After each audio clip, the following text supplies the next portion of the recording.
আসসালামু আলাইকুম। BD cricket আড্ডার পক্ষ থেকে আমি রকি আছি আপনাদের সাথে। সবাইকে জানাচ্ছি আন্তরিক শুভেচ্ছা এবং অভিনন্দন। আজকে বাংলাদেশ ম্যাচ হেরে গেল। ৩য় টি-টোয়েন্টি ম্যাচ সেটাও হেরে গেল। বাংলাদেশ ৩-০ তে ম্যাচ হারল। তার মানে কি? হোয়াইট ওয়াশের লজ্জা। তবে আপনারা দর্শক যারা আছেন সবাই হয়তোবা হতাশ। বাংলাদেশের প্লেয়ারদেরকে হয়তোবা আজকে সোশ্যাল মিডিয়ায় একেকজন একেক রকমের পোস্ট দিয়ে হয়তোবা তাদের রেপুটেশন স্পয়েল করার চেষ্টা করবে। তবে আসলে এটা আপনাদের আবেগ, এটা আমিও জানি। আজকে সোশ্যাল মিডিয়াতে আমরা জানি যে এটা নিয়ে প্রচুর সমালোচনা হবে। আপনারা যে যার মতো করে স্ট্যাটাস দিবেন, যে যার মতো করে কথা বলবেন। তবে এখানে একটা বিষয় লক্ষ্য করছেন কিনা জানি না। যেটা হচ্ছে আমাদের senior assistant coach Salauddin sir, সম্মানিত সালাউদ্দিন স্যার, উনি উনার প্রিয় ছাত্র জাকের আলী অনেককে ঠিকই খেলিয়েছেন সেরা 11 এ। অথচ দেখেন আমাদের এই ১৫ জনের সদস্যের ভিতরে শুধুমাত্র একজন প্রপার মিডল অর্ডার ব্যাটসম্যান। সেটাকে তাওহিদ হৃদয়। আমি জানি তাওহিদ হৃদয় হয়তোবা ফর্মটা খারাপ যাচ্ছে। কিন্তু এই ৩য় ম্যাচে এসে আপনি জাকের আলী অনেককে সুযোগ দেওয়ার জন্য আপনি কি করলেন? তাওহিদ হৃদয়কে বাদ দিলেন। এইটা আমি মনে করি খুব বাজে একটা সিদ্ধান্ত। তাওহিদ হৃদয়কে যদি বাদ দিতে হয় তাহলে আপনি শামীম হোসেন পাটোয়ারিকে খেলাতেন। আপনি কেন আবার এই ৩য় ম্যাচে আবার আপনি জাকের আলী অনেককে খেলালেন? মানে এই ছেলে এর আগের ভিডিওতে আমি বলেছিলাম যে আপনারা এই জাকের আলী অনেকের যে স্কিলের ঘাটতি আছে, সেই স্কিলের ঘাটতি মানে অফসাইড এর বল, আউটসাইড অফ স্টাম্প এর বল উনি ব্যাটে বলে কানেক্ট করতে পারেন না। এইটা নিয়ে প্রচুর সোশ্যাল মিডিয়ায় সমালোচনা হচ্ছে।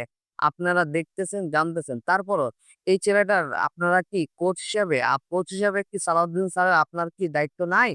যে আপনার প্রিয় ছাত্র জাকের আলী অনেক তার এই দুর্বল পয়েন্টটা নিয়ে তার সাথে আপনার নেক্সট সেশনে এই প্র্যাকটিসটা করা, তার এই স্কিল গুলো আপনার ডেভেলপ করা, তার এই দুর্বল পয়েন্টটা আপনি ঠিক করা।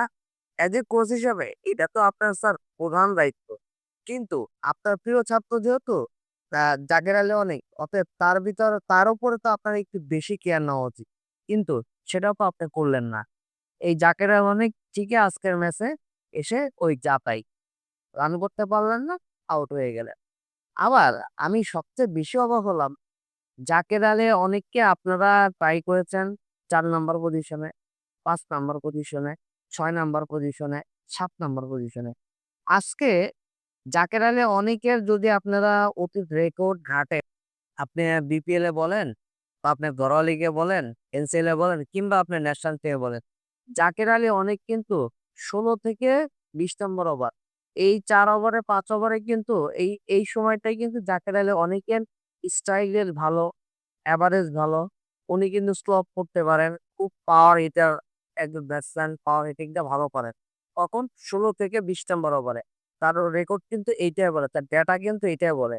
১৬ ওভারের সিংগনে আমাদের যখন উইকেট পড়ে গেল তখন কিন্তু জাকের আলী অনেকের নামানো উচিত ছিল। তার মানে কি আর ৩ ওভার বাকি আছে। এই ৩ ওভারের মধ্যে আপনার একজন তো পাওয়ার হিটার ব্যাটসম্যান দরকার। হ্যাঁ, যদিও তানভীর হাসান তামিম অপর প্রান্তে ছিলেন কিন্তু জাকের আলী অনেককে আপনি নামালেন কোথায়? নাসুম আহমেদেরও পরে। নাসুম আহমেদকে নামালেন ৭ নম্বর পজিশনে। জাকের আলী অনেককে নামালেন ৮ নম্বর পজিশনে। এইটা আমি মনে করি টিম ম্যানেজমেন্ট খুব বাজে একটা সিদ্ধান্ত। যেহেতু জাকের আলী অনেক কিন্তু আপনার উইকেট কিপার ব্যাটসম্যান। যেহেতু উইকেট কিপিংটা উনি করতেছেন না তার মানে কি? উনি একজন প্রপার ব্যাটসম্যানের রোল ওই ব্যাটসম্যান দিয়ে পালন করবে। কিন্তু উনাকে আপনারা নামালেন কোথায়? ৮ নাম্বার পজিশনে গিয়ে। তাকে কি আপনার আগে নামানো উচিত ছিল না? ৬-৭ এ পজিশনে আগে নামানো ছিল। হ্যাঁ, এখানে বলতে পারেন যে আমরা তো রিশাদের হাতে পাওয়ার হিট ভালো। সবাই এটা নিয়ে আলোচনা করছে রিশাদ উপরে খেলার জন্য। হ্যাঁ, রিশাদকে আপনি নাম্বার 5 এ খেলেছেন। তাতে আমার কোনো সমস্যা নাই। কিন্তু আজকে কিন্তু আমাদের আরেকজন ব্যাট করতে পারে অলরাউন্ডার। সেটা হচ্ছে শেখ মেহেদী। শেখ মেহেদী কিন্তু আজকে খেলছে এই ৩য় টি-20 ম্যাচে। শেখ মেহেদীকে আপনারা নামাইছেন কয় নম্বরে? এটা যারা খেলা দেখেছেন তারা ভালোই জানেন। আমি আর এই কথাটা বললাম না। শেখ মেহেদীকে তো আপনি খেলাইতে পারতেন ৮ নম্বরে। ৭ নম্বরে তো আপনি খেলাতে পারতেন জাকের আলী অনেককে। কিন্তু সেটা আপনারা না করে এই যে ব্যাটিং অর্ডারটা মানে নিজের মন মতো, ইচ্ছা মতো আপনারা শাফলিং করতেছেন। তারপরে কি হলো ভাই? তারপরে কি হলো? রেজাল্টটা কি আসলে দিন শেষে আসলো? রেজাল্টটা তো আসলো না। দিন শেষে বাংলাদেশ ম্যাচ হারলো। আর আমরা দর্শক যারা আছি আমরা আবার হতাশা। আমরা আবার হতাশার মধ্যে যে বাংলাদেশ টিম টি-20 ফরম্যাটে ভালো খেলতেছিল। এই ফরম্যাটে এসে কি খেললো? এবার আসেন নূর হাসান সোহানকে নিয়ে একটু কথা বলি। নূর হাসান সোহান ২য় টি-20 ম্যাচে তাকে আপনারা বসিয়ে দিলেন।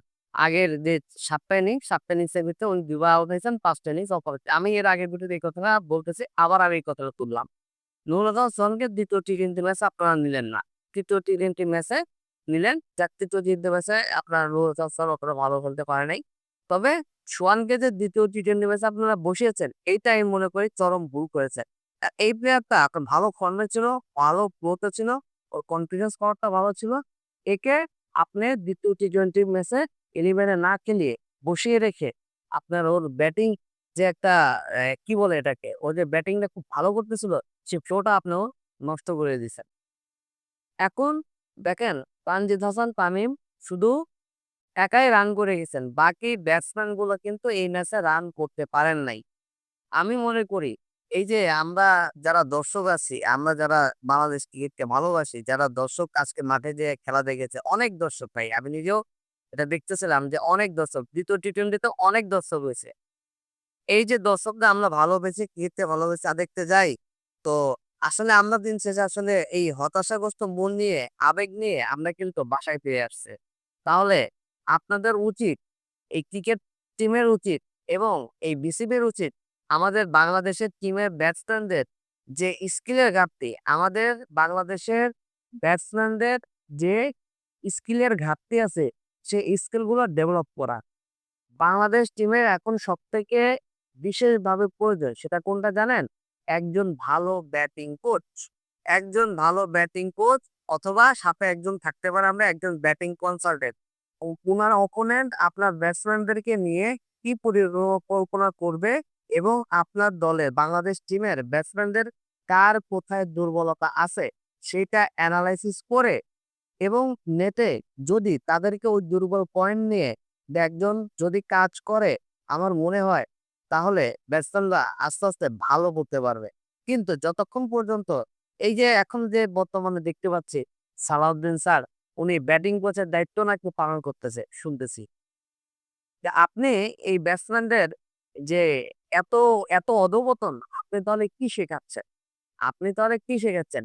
এখন একটা ওই যে এলাকার মহল্লার ছেলে বাচ্চারাও জানে যে জাকের আলী অনেকের দুর্বল পয়েন্ট কি?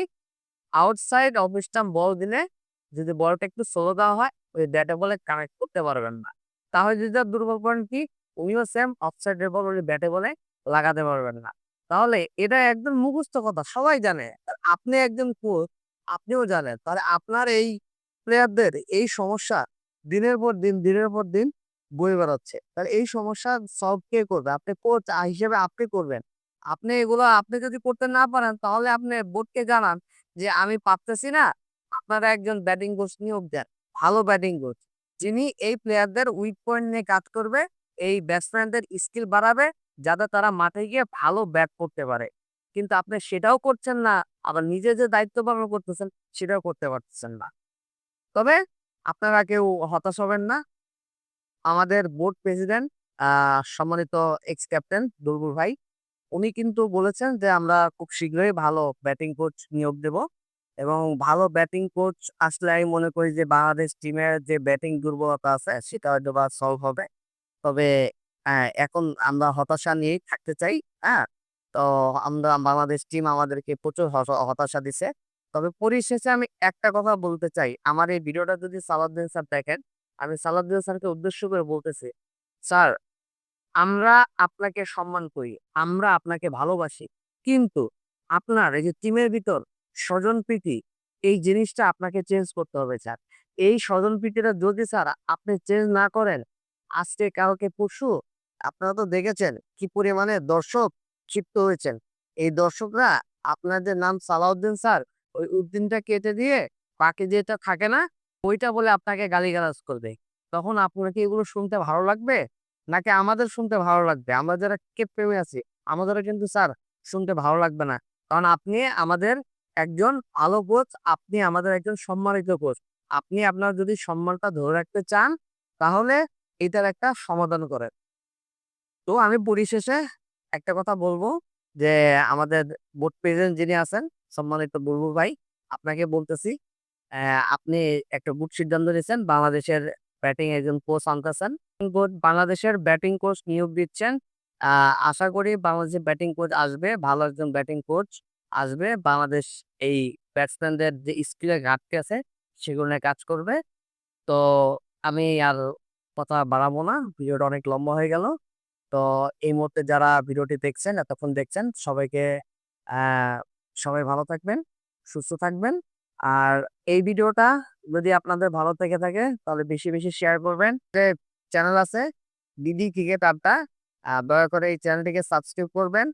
বেশি, বেশি শেয়ার করবেন, লাইক, কমেন্ট করবেন। আর আমি রকি। আপনারা তো সবাই জানেন হারলেও বাংলাদেশ, জিতলেও বাংলাদেশ। আমি সবসময় বাংলাদেশ টিমকে সাপোর্ট করব এবং করে যাব। তো অনেক কথা বললাম। ভালো থাকেন। আল্লাহ হাফেজ। আবার দেখা হবে।